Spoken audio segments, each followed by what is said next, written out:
फुल्लतापिच्छमनोरमश्री मातुः स्तनन्यस्तमुखारविन्दः संचालयन् पादसरोरुहाग्रं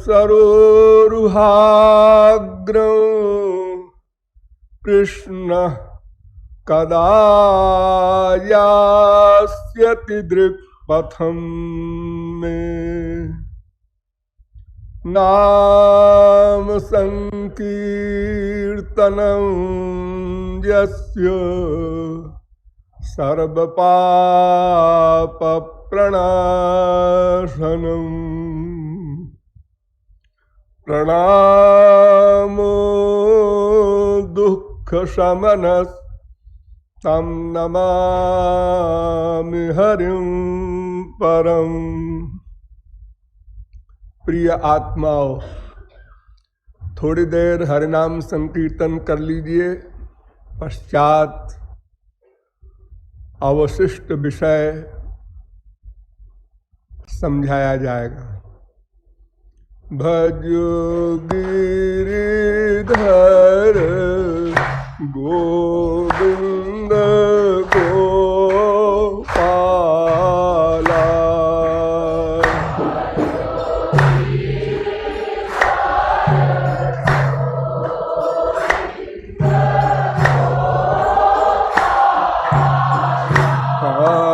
भजो गिरिधर गोविंद गोपाला।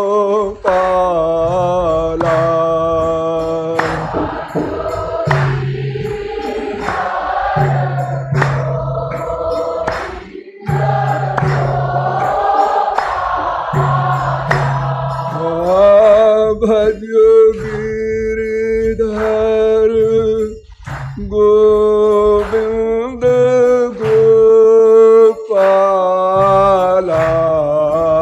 भजो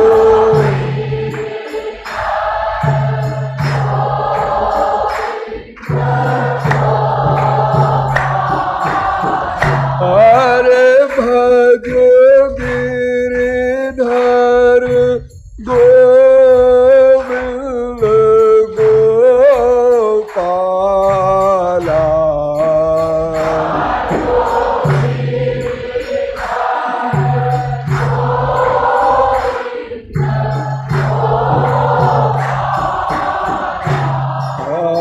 भजो गिरिधर गोविंद गोपाला। श्री राधे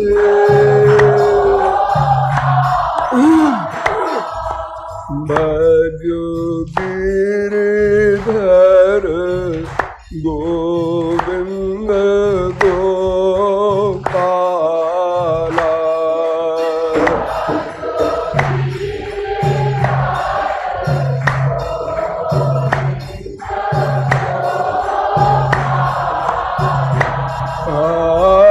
भजो गिरिधर गोविंद गोपाला।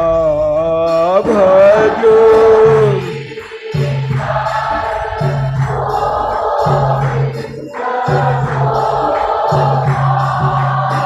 अरे भजो गिरिधर गोविंद गोपाला।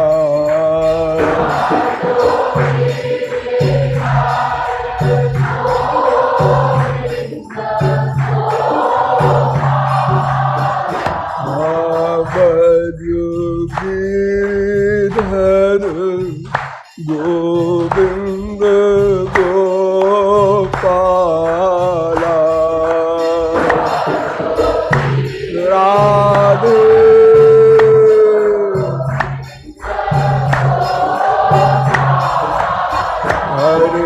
भजो गिरिधर गोविंद गोपाला।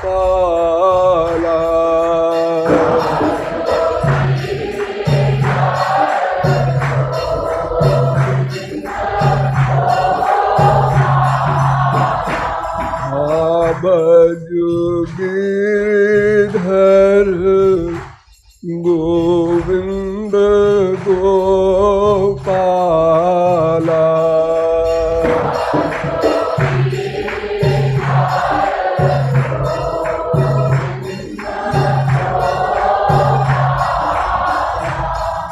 बोलिए वृंदावन बिहारी लाल की।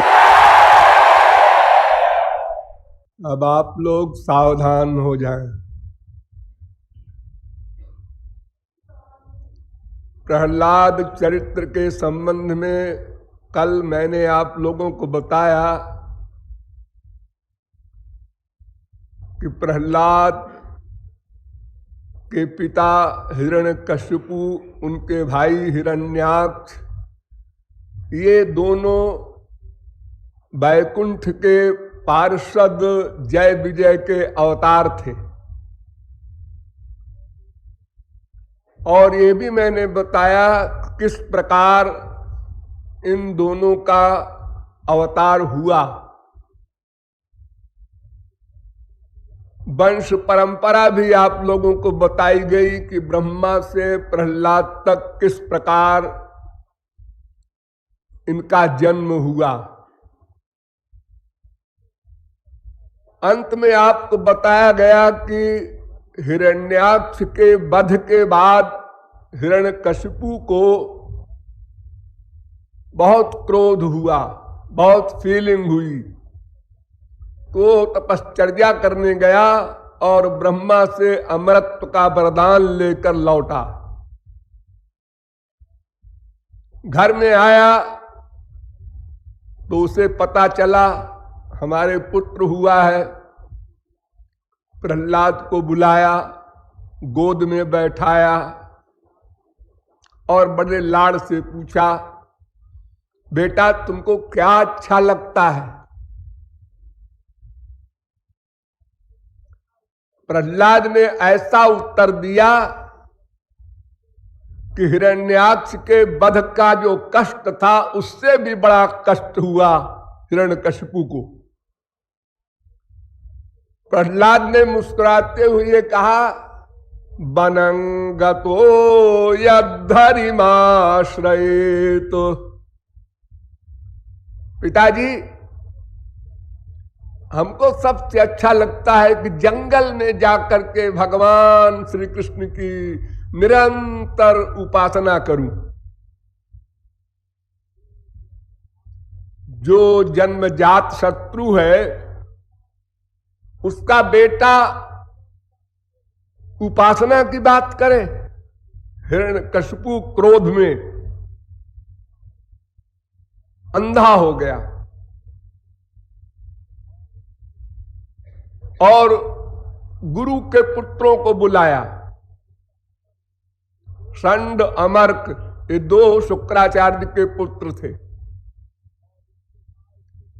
और उनसे कहा इसको ले जाओ, हमारी आंख के सामने न रहे, इसको समझाओ, पढ़ाओ, लिखाओ, साम दाम दंड भेद राजाओं का जो लक्ष्य है, जो सब्जेक्ट है, उसका ज्ञान कराओ। प्रहलाद गए, उनको पढ़ना क्या था वो तो सिद्ध महापुरुष थे गर्भ में ही, फिर भी एक्टिंग में जो गुरु जी पढ़ाते वो प्रहलाद बेमनी से सुना देते थे। प्रहलाद तो छोटी आयु में ही कृष्ण ग्रह गृहीतात्मा न वेद जगदीदृशम, कृष्ण रूपी ग्रह उनको लग गया था इसलिए वे जगत को कुछ समझते ही नहीं थे, संसार भी कोई तत्व है। मां हो, बाप हो, भाई हो, बेटा हो, पति हो, बीबी हो, ऐश्वर्य है संसार का, ये सब उनको 0/100। सदा श्री कृष्ण प्रेम में विभोर रहते थे, पैदा होते से ही। क्वचित तद्भावना युक्त तन्मयो नुचकार। कभी कभी तो इतने विभोर हो जाते थे श्री कृष्ण प्रेम में कि भूल जाते थे मैं प्रहलाद हूं, अपने को श्री कृष्ण मानने लगते थे और वैसा ही व्यवहार करने लगते थे। वासुदेवे भगवत यस्य नैसर्गिकी रति। नैसर्गिक रति थी, सहज प्रेम। जैसे हम लोग भगवान से प्रेम करने का अभ्यास कर रहे हैं, साधना कर रहे हैं, ऐसे उन्होंने नहीं किया। वो नित्य सिद्ध महापुरुषों की भांति गर्भ में ही परिपूर्ण होकर निकले थे। कुछ दिनों बाद फिर बुलाया पिताजी ने और फिर गोद में बिठाया, क्षमा कर दिया, बच्चा है। अब असुर गुरु के जो लड़के हैं उन दोनों के पढ़ाने से अब बोध हो गया होगा। फिर गोद में बिठाकर पूछा, बेटा अब बताओ तुम्हें क्या अच्छा लगता है, तुमने क्या पढ़ा है, क्या समझा है अब तक गुरुपुत्रों से। प्रहलाद ने उत्तर दिया, श्रवणम कीर्तनम विष्णोरर्चनम पाद सेवनम स्मरणम वंदनम दास्यम सख्यम आत्मनिवेदनम इति पुंसार्पिता विष्णु भक्तिश्चेत नवलक्षणा। 9 प्रकार की भक्ति गिना दिया प्रहलाद ने कि हमको ये अच्छी लगती है। अब तो आग बबूला हो गया हिरण्यकशिपु। ये प्रहलाद की बताई हुई नवधा भक्ति समस्त वैष्णवाचार्यों ने अपनाई है।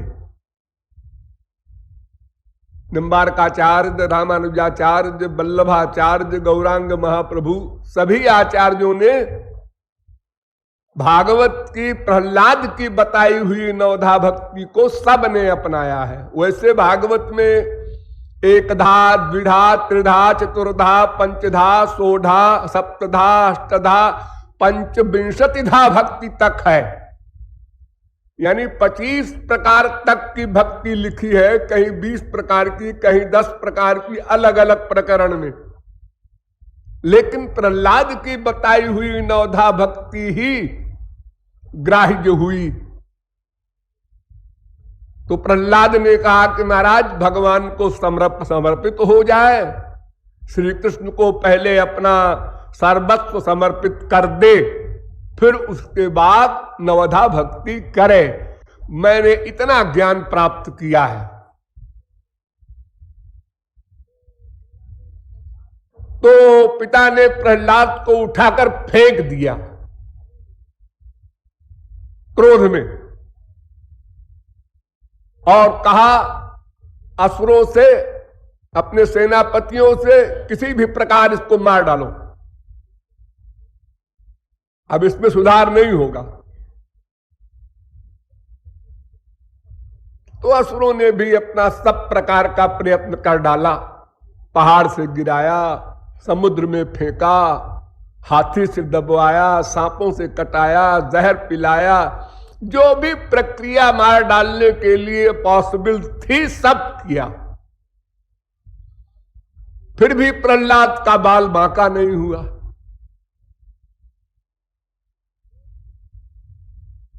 एक दिन गुरुपुत्रों ने कहा कि महाराज इसका तो कुछ संस्कार ही विचित्र है, कितने समझाओ कुछ सुनता ही नहीं है, मानता ही नहीं है।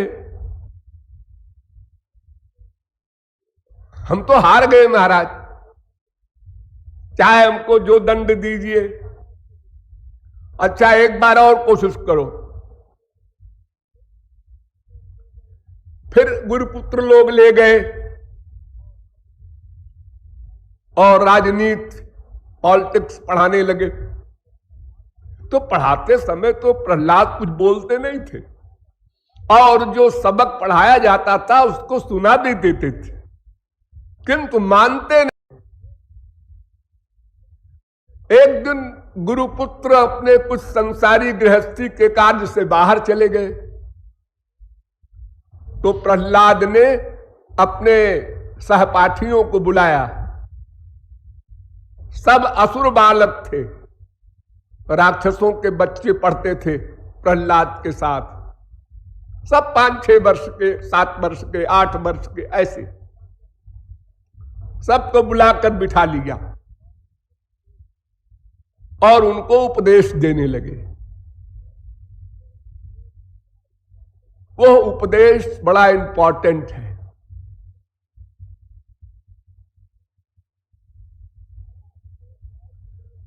पहला श्लोक है उपदेश का, कौमार आचरेत प्राज्ञो धर्मान भागवतानिह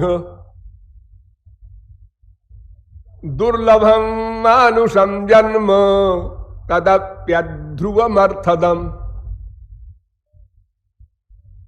बच्चों, जिस उम्र में तुम सब लोग हो, इसी उम्र से ही भागवत धर्म परायण हो जाना चाहिए, भगवान का बन जाना चाहिए। जुआवस्था को न परखो, वृद्धावस्था की कौन कहे। क्यों? इसलिए कि मानव देह देव दुर्लभ है। अरे तो देव दुर्लभ है तो ऐसी का जल्दी है कुमार अवस्था में ही भगवान की भक्ति करें। इसलिए तदप्यध्रुव एक क्षणिक है। तुम्हारी ये अवस्था जो वर्तमान काल में है, क्या पता इसके आगे वाली अवस्था मिले ही ना। बड़ी इंपॉर्टेंट है ये मानव देह, लेकिन एक बड़ा दोष ये है कि ये क्षणिक है। इसलिए अगली आयु की प्रतीक्षा न करो। भागवत धर्म का आचरण करो। देखिए, 2 प्रकार का धर्म होता है, संक्षेप में समझ लीजिए। एक भागवत धर्म, एक माइक धर्म। भागवत धर्म को पर धर्म भी कहते हैं, स्वाभाविक धर्म भी कहते हैं, गुणातीत धर्म भी कहते हैं, भागवत धर्म भी कहते हैं, दिव्य धर्म भी कहते हैं, अनेक नाम। और दूसरा है माइक धर्म, अपर धर्म, आगंतुक धर्म, त्रिगुणात्मक धर्म, क्षणिक धर्म इत्यादि अनेक नाम उसके भी हैं। इस जीव तत्व के अतिरिक्त 2 तत्व और हैं, एक भगवान, एक माया। तो जो भगवान को धारण करे वो भागवत धर्म है, और जो माया को धारण करे वो माइक धर्म है। अरे धर्म माने धारण करना।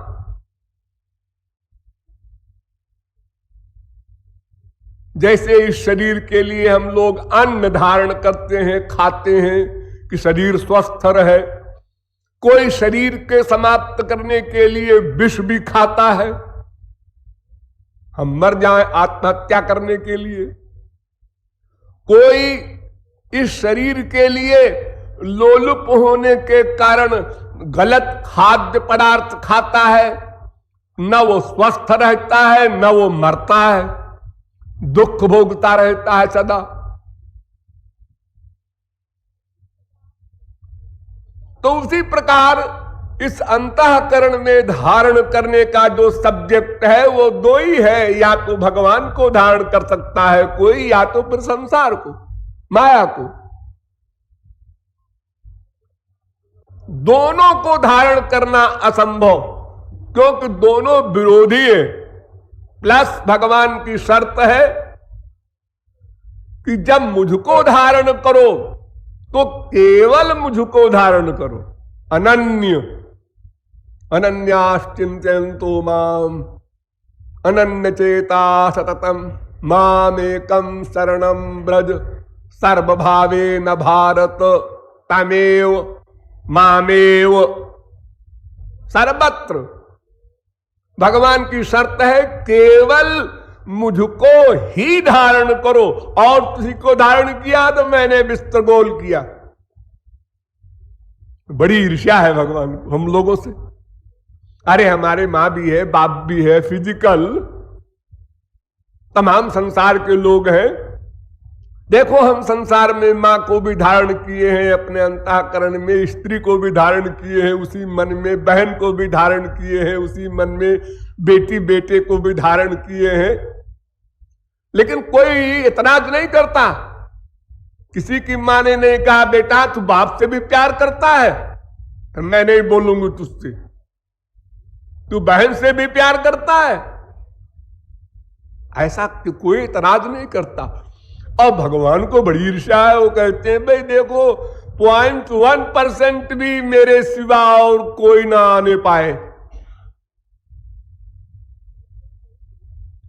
भगवान कहते हैं नहीं नहीं, जैसे संसार वालों के एतराज नहीं है ऐसे हमको भी एतराज नहीं है। कैसे? मेरे परिवार को धारण करो, जो मेरा परिवार है, मेरे जो संत जन है उनको धारण करो, वही फल मिलेगा जो मुझको धारण करने में मिलता है। मैं या मेरे भक्त दोनों एक हैं, दोनों शुद्ध हैं, इसलिए इनको धारण करोगे तो तुम्हारा अंतःकरण शुद्ध हो जाएगा। इनके अतिरिक्त मनुष्य, देवता, राक्षस, इन तीनों में किसी को भी धारण करोगे तो अंतःकरण और अशुद्ध हो जाएगा, क्योंकि ये माइक है। सीधी सी बात है। तो धर्मान भागवतान इह आचरित, कुमार अवस्था में ही भाइयों भगवान को धारण करो, भागवत धर्म का आचरण करो, क्योंकि मानव देह अध्रुव है, अस्थिर है, स्थिर नहीं है। कोई जानात कस्याद्य मृत्यु कालो भविष्यति, कौन जानता है अगला क्षण मिले न मिले।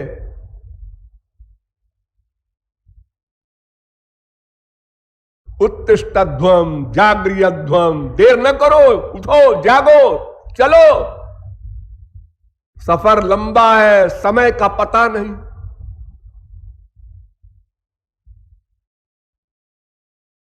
ये पहला उपदेश।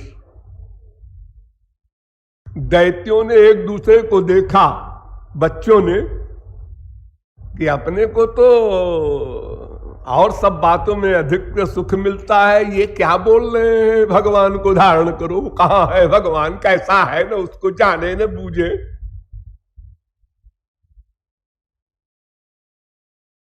उससे हमारा रिश्ता क्या है?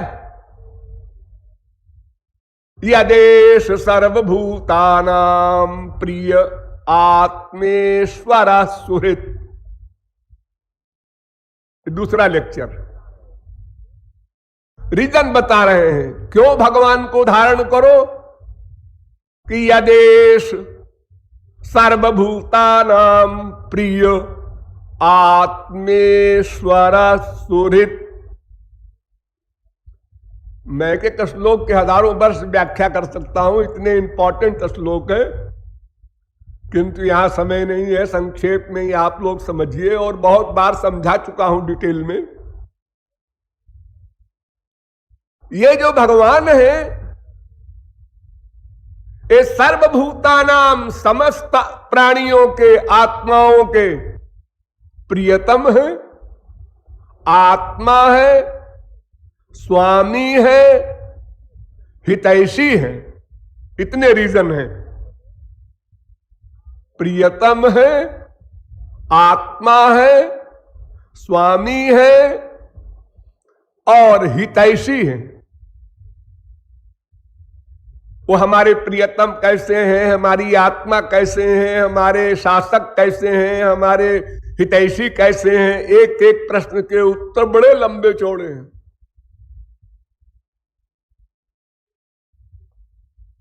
दैत्य लोग कुछ सीरियस हुए तो हमारा मन संसार में पहले आसक्त है, इसलिए वहां जाता है क्योंकि वो प्रत्यक्ष है।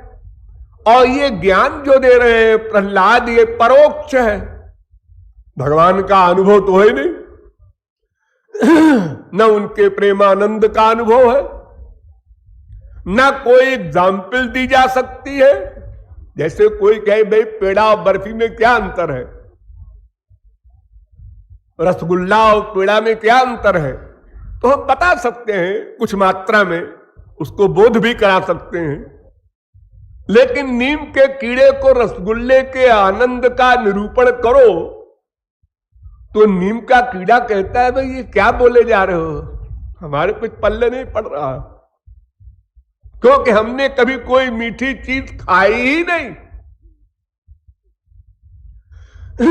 इसलिए प्रहलाद ने संसारी सुख की ओर इशारा किया। सुखमैन्द्रियकम दैत्यादेह योगेन देहिनाम सर्वत्र लभ्यते दैवात् यथा दुख मयत्नता। असुर बालको, जो सुख तुम लोग पा रहे हो, खाने का, पीने का, सूंघने का, रस लेने का, स्पर्श करने का, इस संसार के विषयों का, इसके लिए तुम्हें प्रयत्न करने की आवश्यकता नहीं है। तत्प्रयासो न कर्तव्य, इसके लिए प्रयास मत करना, परिश्रम नहीं करना। अगर हम परिश्रम करें तो लखपति हो जाए, वो देखो उसने परिश्रम किया करोड़पति हो गया, सब बकवास। ये संसार के जितने भी सुख दुख हैं ये सब प्रारब्ध से मिलते हैं, दैवात। थोड़ा परिश्रम भी करो तो तुमको वो लखपति और करोड़पति की सीट मिल जाती है, और बहुत प्रयत्न करो तो भी तुम 0/100 ही रहते हो। ये तुम संसार में देखते हो। सवेरे से रात तक जो द्रव्य कमाने में लगा है, ऐसा व्यक्ति भी आपने देखा है। और जो मटर गश्ती करता घूमता है और वो करोड़पति है, ऐसा भी आप लोगों ने देखा है। तो केवल परिश्रम करने से कोई संसार का बड़ा वैभव मिल जाए, ये धोखा है। इसलिए अगर तुम ये भी कहो कि संसार में सुख है, छोटा है, तुम्हारे भगवान के यहां बड़ा होगा, मान लिया, चलो हम तुम्हारी ये बात भी मान लेते हैं, तो वो संसार का सुख और वैभव जो कुछ है वो तो अपने आप मिलेगा, उसके लिए प्रयत्न नहीं करना होगा। लेकिन ये बताइए कि तुम्हारे भगवान की भक्ति का तो प्रयत्न बड़ा भारी होगा।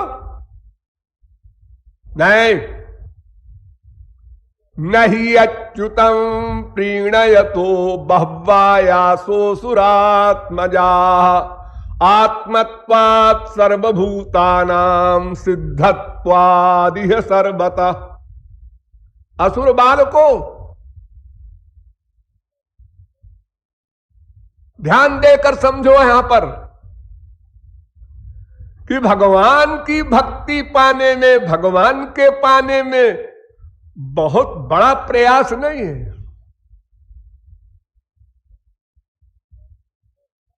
क्यों? इसलिए कि वो हमारी आत्मा है, हमारा तो उस पर नेचुरल अधिकार है। और फिर वो कृपालु वगैरह तमाम अलौकिक गुणों से युक्त है, वो तो अपनाने को तैयार बैठा है। फिर उसकी भक्ति में कोई शर्त भी नहीं है, ब्राह्मण हो, क्षत्रिय हो, वैश्य हो, शूद्र हो, विद्वान हो कि मूर्ख हो, रूपवान हो कि कुरूप हो, गुणवान हो कि निर्गुण हो, धनवान हो कि निर्धन हो, कोई शर्त नहीं है। इसलिए कोई आयास नहीं, परिश्रम नहीं है। और सिद्धत्वादि है सर्वतः, सब जगह प्राप्त है, ये और सुविधा है। हम संसार में किसी व्यक्ति से मिलना चाहते हैं, उसका प्यार पाना चाहते हैं, बाप हो, माँ हो, बीबी हो, बेटा हो, वो इंग्लैंड में रहता है, वहां जाओ तो प्यार वार मिलेगा उसका। लेकिन भगवान के विषय में ऐसा नहीं है, न भगवान के मंदिर में जाना है, न कहीं प्रयास करना, बैठे हो जैसे बैठे हो, नहा धो के, नहीं कुछ नहीं।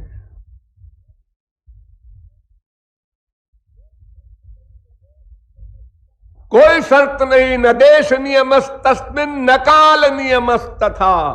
किस जगह बैठो ये भी नियम नहीं, किस समय प्रेम करो भगवान से ये भी नियम नहीं, सर्वत्र सर्वदा।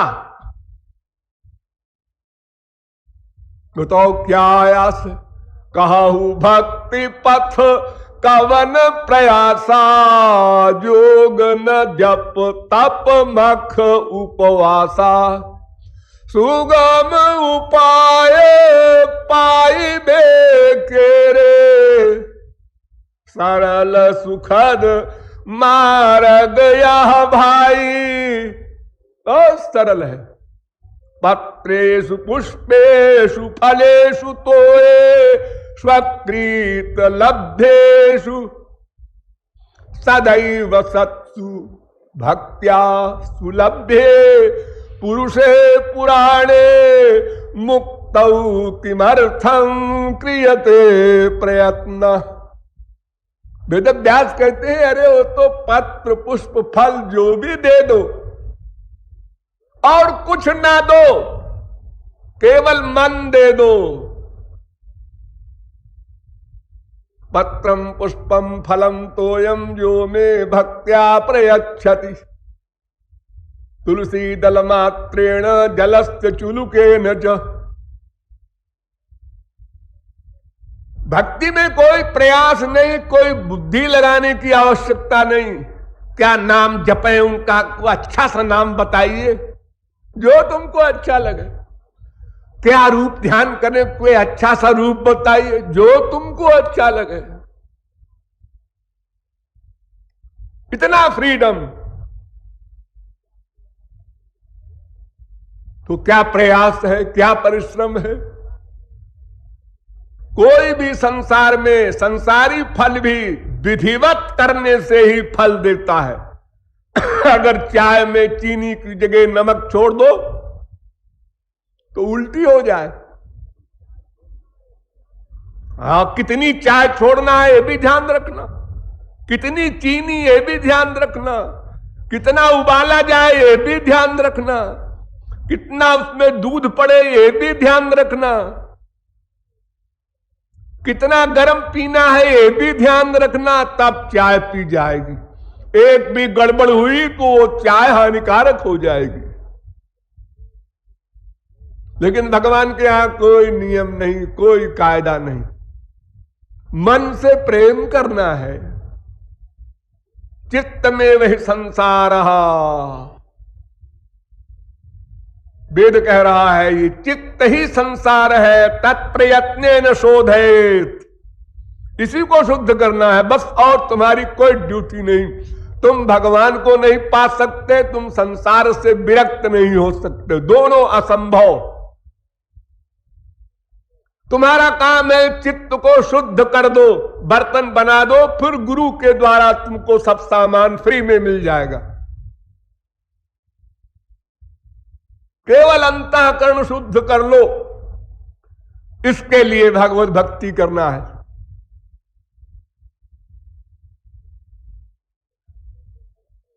तो प्रहलाद असुर बालकों से कहते हैं, देखो वो सब जगह है और सबकी आत्मा है, और कोई देश काल किसी का नियम नहीं है उसकी भक्ति में, इसलिए कोई प्रयास नहीं है। केवलानुभवानंद स्वरूप परमेश्वर, वो परमेश्वर अनुभव स्वरूप है, आनंद स्वरूप है, उसमें आनंद के सिवा कुछ है ही नहीं है। आनंद का ही उसका शरीर बनता है। आनंद मात्र कर पाद मुखोदरादि, उसका हाथ पैर जो कुछ है सब आनंद का बना है, दिव्यानंद का, अलौकिक, अनिर्वचनीय, अपरमेय, अपौरुषेय परमानंद का। ये शब्द बोल रहा हूं, वो क्या होता है आनंद, ये तो जब मिलेगा तब पता चलेगा। अभी समझ लीजिए ऐसे ही असुर बालकों ने कहा कि भैया तुम तो हमेशा राजभवन में बंदी रहे, ये इतना बड़ा ज्ञान तुम्हें कैसे मिल गया? तुम्हारी बातें बैठ तो रही हैं, लेकिन ये तो बताओ ये ज्ञान तुमको मिला कैसे? प्रहलाद ने कहा, अरे बहुत सा ज्ञान हमको मिला है, वो मां के पेट में मिला है। प्रहलाद की मां मैंने बताया था ना, कयाधु नाम है। तो जब इंद्र कयाधु को बांध के ले जा रहा था और नारद जी ने छुड़ाया और अपने आश्रम में रख लिया, तो वहीं पर नारद जी ने कयाधु को जो जो उपदेश दिया भक्ति का, वो सब प्रहलाद ने याद कर लिया। कयाधु तो भूल गई, आसुरी प्रकृति की थी, तो ज्ञान तो या तो पात्र हो तब रुकता है, और या तो फिर बार बार रिवीजन करे। आप लोग जब सुनते हैं तो समझते हैं कि हम समझ गए, बिल्कुल समझ गए 100%, फिर चिंतन नहीं करते, निकल गए, भूल गए, फिर वही प्रश्न करने आते हो। तो इतनी बड़ी ऊंची अवस्था तो है नहीं आपके बर्तन की कि हम जो बोल रहे हैं वो बैठ गया, अब निकलेगा नहीं। ऐसा बर्तन तो प्रहलाद का था।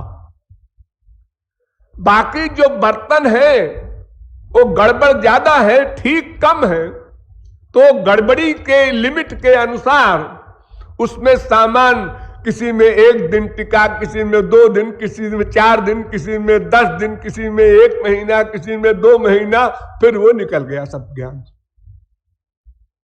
तत्व का विस्मरण हो गया। और जब विस्मरण हो गया तो जीव पहले वाली अवस्था पर पहुंच गया। गृहस्थ में यही होता है, तो गंदा वातावरण मिलता है, लोहा होता है, लोहा इसको आग में डाल दीजिए, लाल हो गया, उसको पकड़िए, हाथ जल गया, अजी ये तो लोहा था, हाँ इसमें आग आ गई है, इसलिए आग का धर्म हो गया लोहे में। आग से निकाल दो लोहे को, 1 घंटे बाद फिर उठा लो, अब तो नहीं जल रहा है। हाँ, जब तक आग में था तब तक आग का प्रभाव था, अब आग से बाहर आ गया लोहा, धीरे धीरे वो टेम्परेचर डाउन होकर के नॉर्मल रह गया।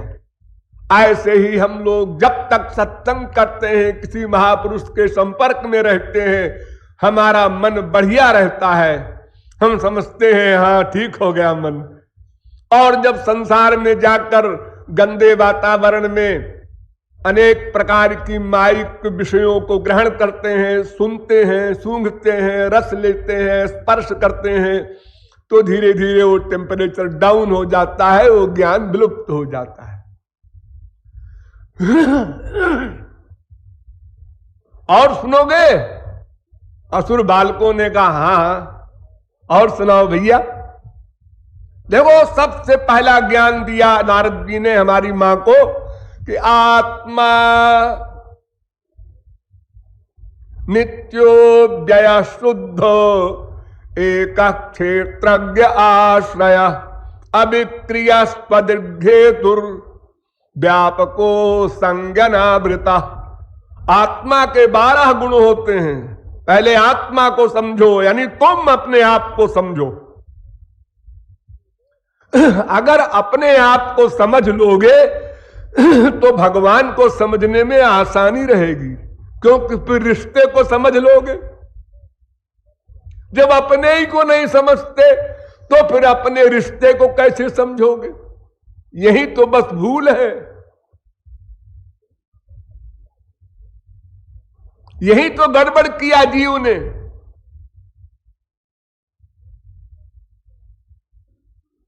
स्वरूप को भूल गया। अज्ञान में वास्य ही मूल कारणम। ये देहाभिमान जो आ गया हमारे अंदर, मैं देह हूं, मैं शरीर हूं, बस सब रिश्ता भगवान वाला बिगड़ गया। जैसे एक लड़की की शादी हो गई, वो पति के घर गई तो मायके का सब रिश्ता गया। अब ये हमारा मकान है, ये हमारी गाड़ी है, ये हमारा पति है, ये हमारा जेठ है, ये देवर है, ये सब रिश्ते आ गए उसके असली, और मायके वाले हो गए नकली। यहां तो खैर माया का संबंध है, अटैचमेंट पहले से है, थोड़ा बहुत रहता भी है, लेकिन जब हमने अपने आप को देह मान लिया तो आत्मा संबंधी ज्ञान ही समाप्त हो गया। इसलिए प्रहलाद ने कहा कि हमारे गुरुजी ने सबसे पहले हमको समझाया कि आत्मा नित्य है, शुद्ध है, एक है, क्षेत्रज्ञ है, आश्रय है, अव्यय है, अभिकारी है, दृष्टा है और शरीर भर में व्यापक है, और वो संग रहित है, आनंद स्वरूप है। ये तमाम गुण हैं आत्मा के। प्रहलाद ने 12 बताया है, 1200 है।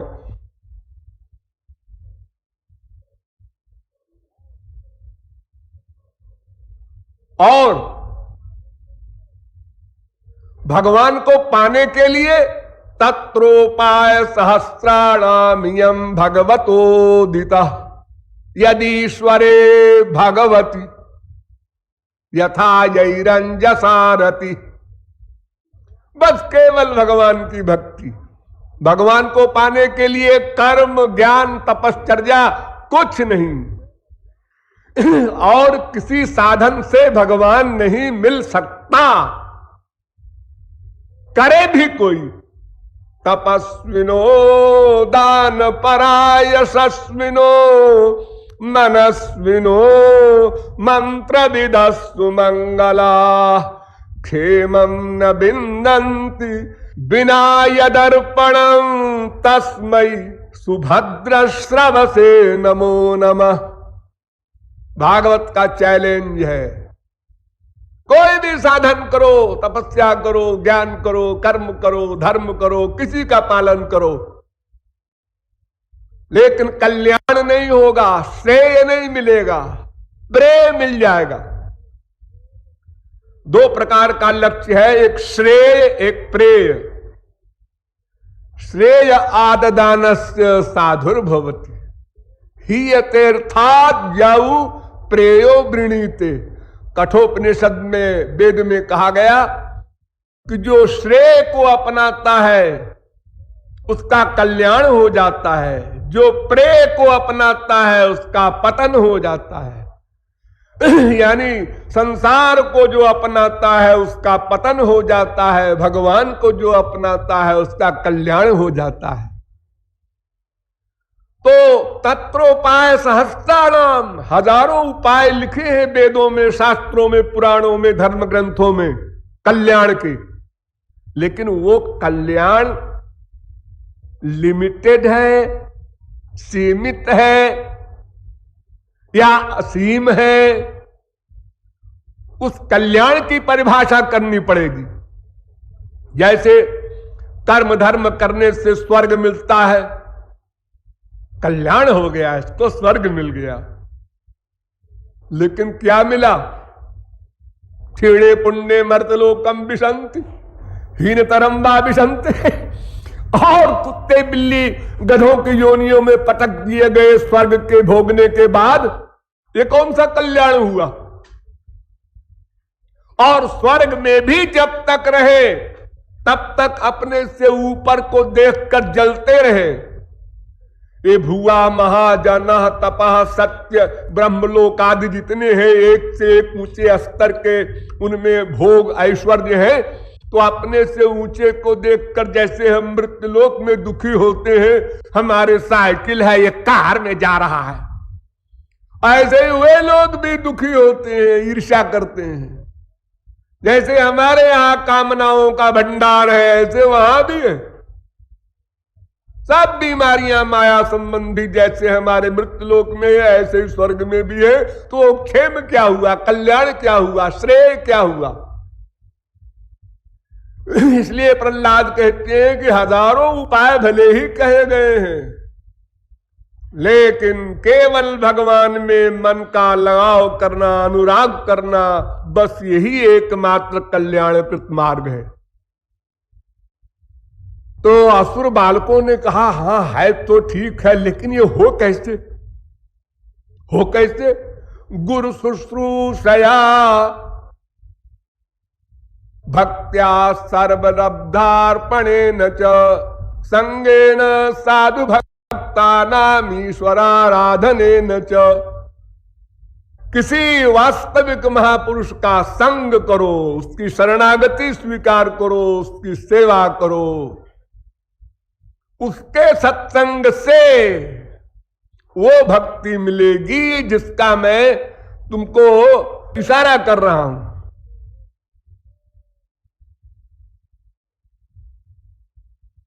अभी एक बात जो बात कही थी दोबारा फिर दोहरा रहे हैं। सर्वेषामपि भूतानां हरिरात्मेश्वरः प्रियः।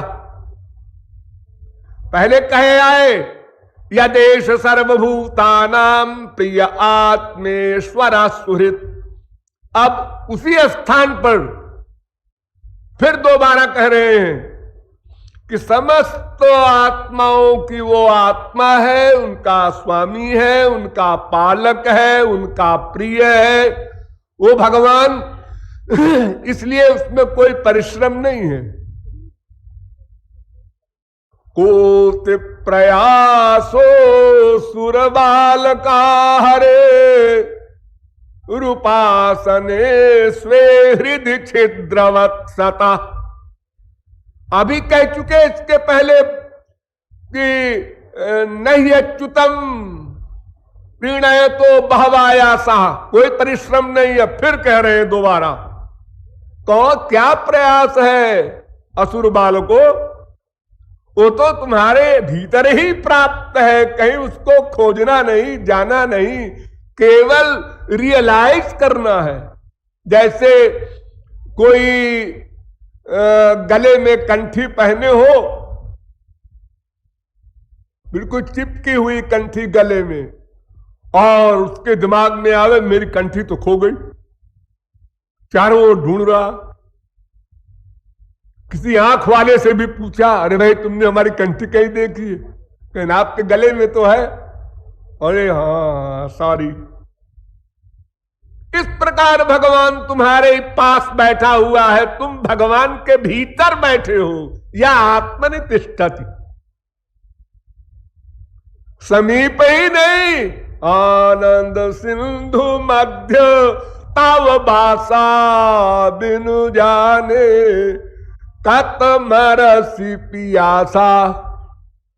धोबिया जल बिच मरत पियासा, पानी महमीन पियासी, सुन सुन मोहियावती हासी। कबीर।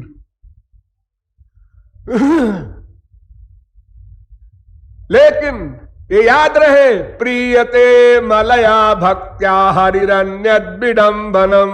अंतिम निर्णय बताया प्रहलाद ने, अमलया भक्त्या प्रीयते, वे भगवान निर्मल भक्ति से ही प्रसन्न होते हैं। अन्यद विडंबनम, और जो कुछ भी साधन शास्त्र वेद में लिखे हैं सब विडंबना है,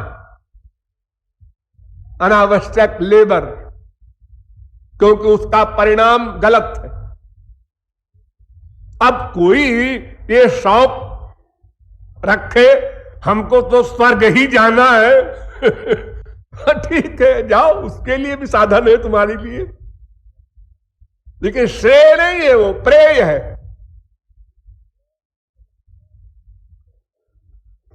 तो असुर बालकों ने बड़ी सीरियस मूड में समझ करके स्वीकार करते हुए की अवस्था में आए, तो प्रहलाद ने अंतिम एटम बम छोड़ा।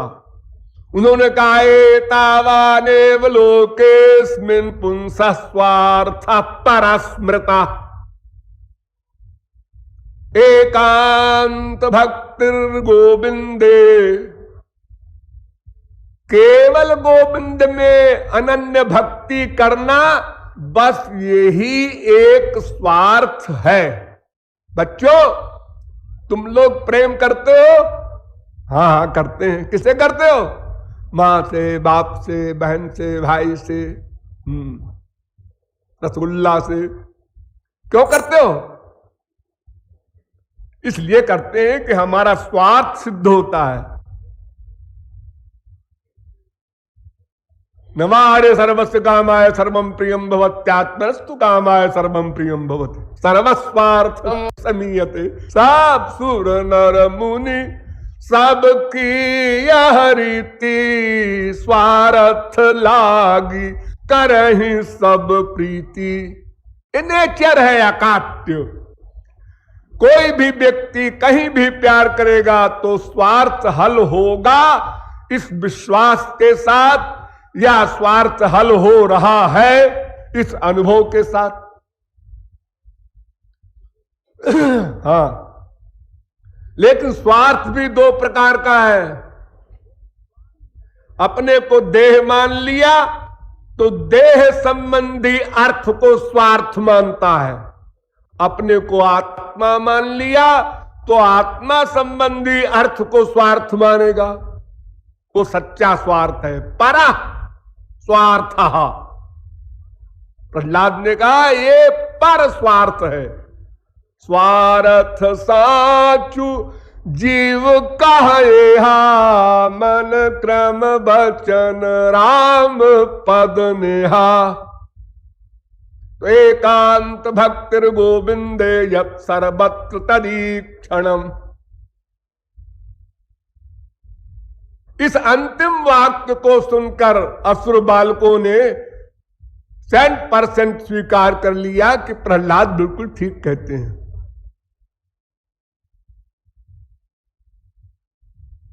फिर भी असुर बालकों की ऐसी योग्यता नहीं है कि इतना सुन लेने मात्र से वो कंप्लीट सरेंडर कर दें। ऐसे ही आप लोगों की भी ऐसी अवस्था नहीं है कि इतना सुनने के बाद आप मां में कम शरणम ब्रज हो जाएं। इसलिए और भी समझना होगा, जिसे हम कल समझाएंगे। बोलिए वृंदावन बिहारी लाल की।